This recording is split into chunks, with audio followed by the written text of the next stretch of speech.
Hello बच्चों, let's see this question. Question says let f and g be increasing and decreasing functions respectively from 0 to infinity to 0 to infinity, and hx is equal to f of g of x.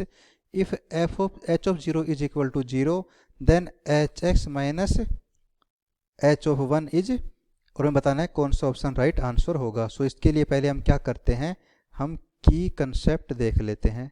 सो हमारा की concept होगा जब हमें कोई function F x दे रखा हो और check करना हो कि ये हमारे पास कब इंक्रीजिंग या फिर डिक्रीजिंग होगा, तब हम कह सकते हैं कि पहले हम क्या करेंगे, हम एफ डैश एक्स फाइंड करेंगे और जब ये फंक्शन ग्रेटर देन 0 होगा तब हमारे पास फंक्शन एफ एक्स एक इंक्रीजिंग फंक्शन होगा, और जब F dash X less than 0 होगा तब फंक्शन एच एक्स एक डिक्रीजिंग फंक्शन होगा. और हमें देखना है कि जो हमारे पास H X minus H one है उसके लिए हम क्या कह सकते हैं. तो पहले हम क्या करते हैं, इस फंक्शन को मान लेते हैं एफ एक्स के बराबर. सो मान लेते हैं capital F X is equal to H X minus H of one.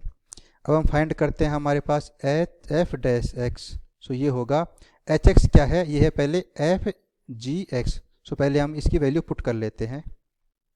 So यहाँ से इसकी वैल्यू आ जाएगी F of G of X and minus F of G of one. So यहाँ पर ये एफ डैश एक्स आएगा F dash G X into G dash X minus यहाँ पर आएगा F dash G one into G dash one. So यहाँ पर हम जानते हैं कि जी वन क्या होगा, एक कांस्टेंट होगा, तो ये तो टर्म हो जाएगा हमारे पास 0. सो यहाँ से हमारे पास जो एफ डैश एक्स बचेगा वो बचेगा F dash G X into G dash x. और हमें दे रखा है कि जो f क्या है वो एक इंक्रीजिंग फंक्शन है और g क्या है एक डिक्रीजिंग फंक्शन है. सो अगर f एक इंक्रीजिंग फंक्शन है देन f डैश x क्या होगा, ग्रेटर देन 0 होगा, और g डैश x क्या होगा, लेस देन 0 होगा, because gx is a decreasing function. So overall जो हमारे पास f डैश x आ जाएगा वो क्या आ जाएगा, ये लेस देन 0 आ जाएगा. हम कह सकते हैं कि f x जो क्या होगा एक डिक्रीजिंग फंक्शन होगा, means H X minus H of one क्या होगा एक डिक्रीजिंग फंक्शन होगा. सो इसकी मैक्सिमम वैल्यू कहाँ पर होगी, ये 0 पर होगी. अब हम चेक कर लेते हैं जो हमारे पास ये फंक्शन एफ एक्स है ये 0 कब होगा. सो हमारे पास एफ एक्स 0 होगा जब हमारे पास H of X minus H of one 0 हो जाए, means H of X is equal to H of one आ जाए. और हमें दे रखा था कि जो ये क्या है, ये हमारे पास एक इंक्रीजिंग फंक्शन है. सो यहाँ पर एक ही पॉसिबिलिटी होगी जब x बराबर 1 हो. अब हम क्या करते हैं, हम ग्राफ बना लेते हैं जिसमें दे रखा है कि हमारे पास जो ये फंक्शन है एफ एक्स वो एक डिक्रीजिंग फंक्शन है और x बराबर 1 पर इसकी वैल्यू 0 है.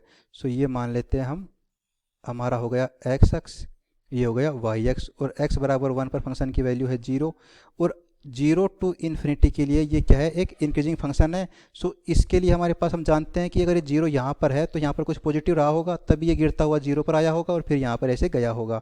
सो इस इंटरवल के लिए x बिलोंग्स टू 0 टू 1 के लिए फंक्शन क्या है, पॉजिटिव है, और x belongs to 1 to infinity के लिए क्या है फंक्शन हमारे पास, ये एक नेगेटिव फंक्शन है.